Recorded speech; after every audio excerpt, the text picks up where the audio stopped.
በሙሉ የዛሬ የምታዩት መሳሪያ ተሸክሞ ያለ ፋኖ ከጥቂቶች በቀር በሙሉ የጠላት መሳሪያ ነው። አይጠቅምም። አሁን ብዙ ሰው ፋኖ እያለ ያዋጣል። አይጠቅምም። ሀዲዱን ስተዋል ብያቸዋለሁ። ፖለቲካ ስለማታውቁ ነው። ትግሉ ተጠልፏል ያልኳቸው የዛሬ 8 ወር ነው። አመት እየደረሰ ነው። ለምን አታምኑም? የትም አይሄድም ብያቸዋለሁ። ሴረኞች ገብተውበታል። በተለይ ሁለቱ ትግሬዎች አሽመድምደው ከዚህ በኋላ አማራም ገንዘብ የለውም፣ ክልል ወድሟል፣ የሚበላውም የለም። ሌላ አማራጭ ነው መፈለግ ያለብን። አሁን አማራን በአጭር ኮስት በጥቂት ሰዎች በጥቂት መስዋዕትነት 4 ኪሎ ይያዛል። ምክንያቱም ህዝቡ በቋፍ ላይ ነው ያለ። ይሄን ደግሞ ለማድረግ የምጽአት አማራ ዓለም አቀፍ ንቅናቄን ድርጅት መርዳት ነው። ጥቂት ሰዎች ብቻ ነው። አንድ ቁጥር ጻፉ።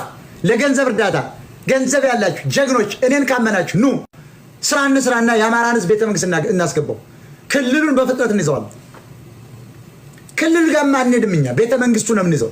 በቃ እንስራ ኑ በቃ ይሄ ነው። ዝም ብለህ አማራ ተዋረደ አማራ ምናምን አማራ የለም ነው ከንፈር መምጠቱን ዋጋለሁ። ተውስ ጠላቶች ናቸው። አንሰማም፣ አትስሟቸው። ሊበላ ነው ምናምን የሚል እኔ በህይወት ዘመን ያንተን ገንዘብ በልቼ አላውቅም። የታባትክስ ገንዘብ ሰጠህ ታውቃለህ? የሰጣችሁኝ እንኳን በራሳቸው አካውንት ነው እንደመለስኩት። አዝረደዘ አልፈልግማ የሰው ገንዘብ። አውቀው ጠላቶች ናቸው። ጠላት አማራ ወደ ስልጣን እንዳይመጣ ማለት ቢበላስን የአማራ ገንዘብ ብበለው 26 ዓመት የታገልኩለት እኮ ነው። ምን አባት ካገባ የወገኔን የአማራን ገንዘብ ዲያስፖራ ሙልጭ አድርጌ ብበለው ምን አገባ? ምን አገባ? እኔ እኮ አማራ ነኝ። ፊቴን ገልጬ እንደዚህ ማንንም ሳልፈራ ማጋለጥ የምታገል ነኝ። ባህር ዳርን ጎንደርን ተቆጣጥሮ ነበር እኮ። ኤርፖርቱ ብቻ ነበር እኮ መያዝ የቀረው። እነ ዘመነ ካሴ አይደሉም እንዴ? እነ ምሬ ሌሎች የጎንደር ምናምን ተሰባስበዋል እየተደዋወሉ አፈክፍጉ ብለው በማደናገሪያ የመለሱት። ከዚያ እዝ ብለው መጡ። የትግሬ ኃይል እስኪጠናከር ድረስ እነ ምሬ እነ ዘመነ የጎንደር የሸዋ ሁሉም ያን አድርገዋል። በተለይ መሪው ዘመነ ካሴ ነው። ይሄን ጉዱን ስለማውቅ እንዳለዋጣበት ነበረ። እኔን በብዙ ነገር ሰብሲዲያዝ ለማድረግ ሞክረዋል። አይሆንም። እኔ ለሀቅ ነው ሞት ለአንተ ሚኒስትርነትና ለአንተ ሀብት ማካበት ብዬ አንተ ውሸት አልነግርም። አማራ እንዲድን ነው የምፈልገው። እኔ መገስገስ እምቢ ሲሉ እንደማይሄዱ ስላወቅ ጠላት ስለገባበት ዲያስፖራው ስለገባበት መንግስት ስለገባበት የተሸናፊነታቸውን እኔን ለማጥፋት ሴራቸውን ማየት እኮ በዚህ በቂ ነው።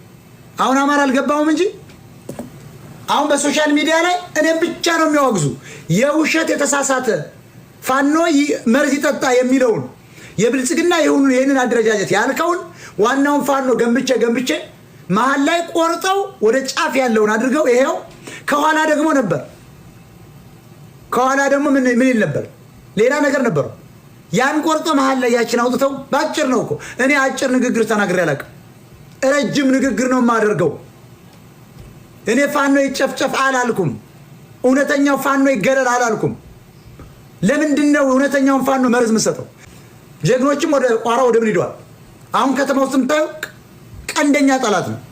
ካልዘረፈ የማይተኛ፣ ካልበላ የማይተኛ፣ ቤት ካልሰራ የማይተኛ ስለሆነ ተራውን ገበሬው እየዘረፈ ነው። ሆ ብለን ማስወጣት አለብን። ለምን ምን ይሰራል አማራ ክልል ስትሉ ትግሬዎች በተንቆ በውሸት እንዲቀመጥ ስላደረጉት ነው።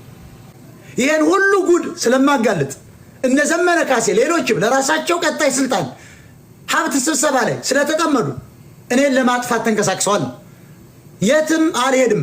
እናንተ ከረዳችሁኝ የትም አልሄድም። እነዚህ እኮ ሰዎች ይሄን ሁሉ ገንዘብ እየሰበሰቡ እኛን ሚዲያ እንዳይከፈትልን እኮ ነው። ለምን ስለ አማራ ነገር በሌሎች ብሔሮች ይነገራል ስትሉ ይሄን ነገር እናቀርብባቸዋለን። አይፈልጉም። ስለዚህ የሌላ ብሔር ነው የሚሸከሙ። እንደፈለገ ያዝዙታል። እኔንማ ወሰዱ ምናሉ ሞከሩ፣ አልሆነም። ቱዝጋይ እኔን መሸጥ መግዛት አይቻልም። እኔ የምለውን ሀሳብ ማመን አለባችሁ።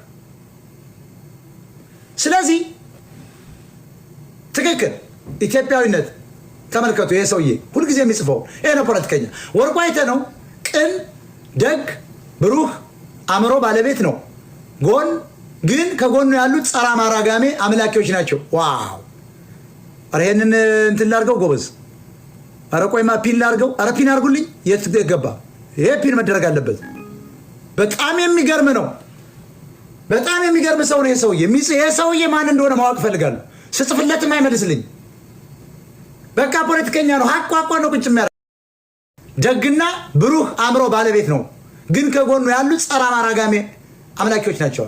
በትክክል በቃ በትክክል እነዚህ አይጠቅሙንም።